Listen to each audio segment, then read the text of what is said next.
Doctor संपदा मुंडे आत्महत्या प्रकरणी बीडच्या वडवणी तालुक्यात कडकडीत बंद पाळण्यात आला। या बंदला नागरिक, सामाजिक संघटना आणि राजकीय पक्षांनी पाठिंबा दिलेला आहे। डॉक्टर संपदा मुंडे आत्महत्या प्रकरणानंतर आता संपूर्ण राज्यात याचे पडसाद उमटतायत। याच क्रमात बीडच्या वडवणी तालुक्यात कडकडीत बंद पाळण्यात येतोय।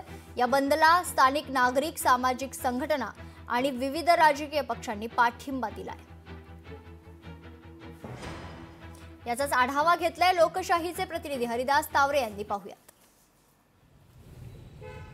आज डॉक्टर संपदा मुंडे यांच्या आत्महत्या प्रकरणात आज समर्थनार्थ वडवणी शहर पूर्णतः बंद ठेवण्यात आलेले आहे। मी वडवणी शहरात आहे।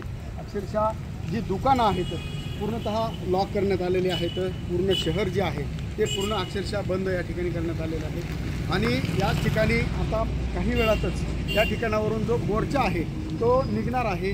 त्यामुळे आता एकूणच या मोर्चाची मागणी या ठिकाणी अशी होती की डॉक्टर संपदा मुंडे यांचे जे आरोपी आहेत यांना फाशीची शिक्षा झाली पाहिजे, ही प्रमुख मागणी घेऊन हा मोर्चा या ठिकाणी निघत आहे।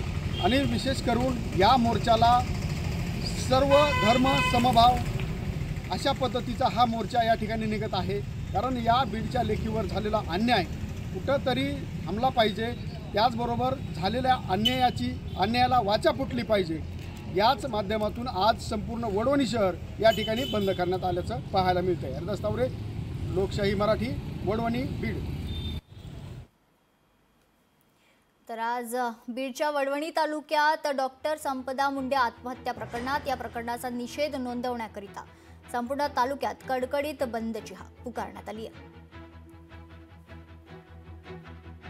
पुण्यात पुढच्या आणखी एक महत्त्वाच्या बातमीकडे। सोलापूरमध्ये ठाकरेंच्या शिवसेनेच्या बैठकीत राडा पाहायला मिळतोय। माजी खासदार चंद्रकांत खैरेंकडून स्वतः कबुली देण्यात आली।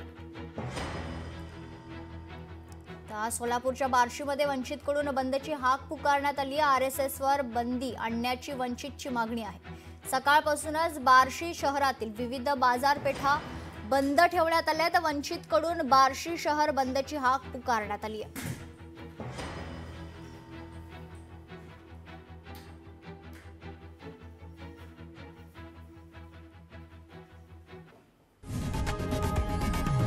लोकशाही मराठी, ऐका, पहा, जागरूक रहा।